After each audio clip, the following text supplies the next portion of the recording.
The candle fell from my hand. I flung out my arms in a vain effort to thrust that ponderous blackness away from me, and, lifting up my voice, screamed with all my might. Once, twice, thrice. Then I think I must have staggered to my feet. I know I thought suddenly of the moonlit corridor, and, with my head bowed and my arms over my face, made a run for the door. But I had forgotten the exact position of the door, and struck myself heavily against the corner of the bed. I staggered back, turned, and was either struck or struck myself against some other bulky furniture.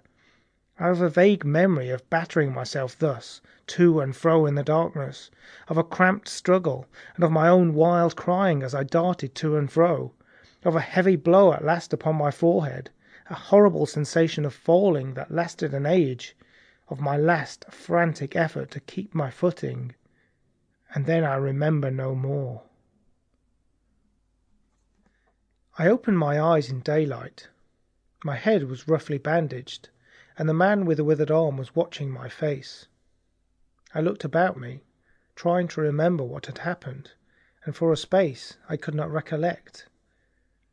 I rolled my eyes into the corner and saw the old woman, no longer abstracted, pouring out some drops of medicine from a little blue phial into a glass.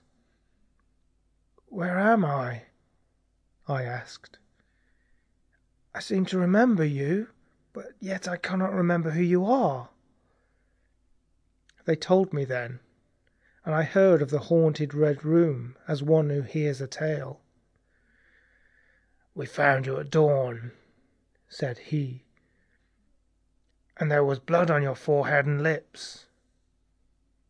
It was very slowly I recovered my memory of my experience.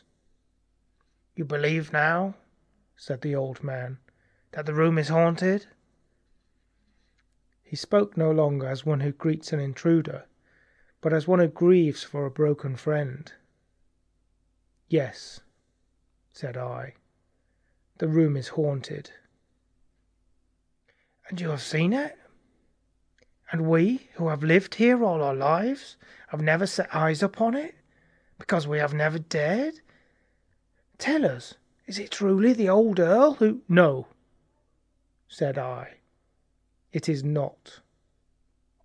"I told you so," said the old lady, with the glass in her hand. "It is his poor young countess who was frightened." "It is not," I said. "There is neither ghost of Earl nor ghost of Countess in that room. There is no ghost there at all, but worse, far worse." "Well?" they said. "The worst of all things that haunt poor mortal men," said I, "and that is, in all its nakedness, fear. Fear that will not have light nor sound, that will not bear with reason, that deafens and darkens and overwhelms. It followed me through the corridor. It fought against me in the room." I stopped abruptly. There was an interval of silence. My hand went up to my bandages. Then the man with the shade sighed and spoke. "That is it," said he. "I knew that was it. A power of darkness, to put such a curse upon a woman.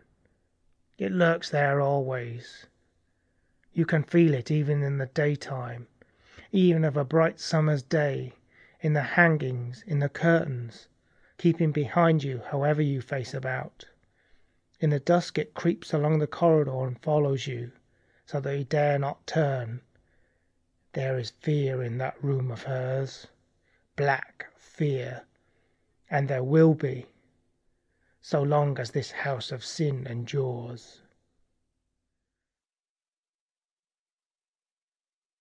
End of The Red Room by H. G. Wells.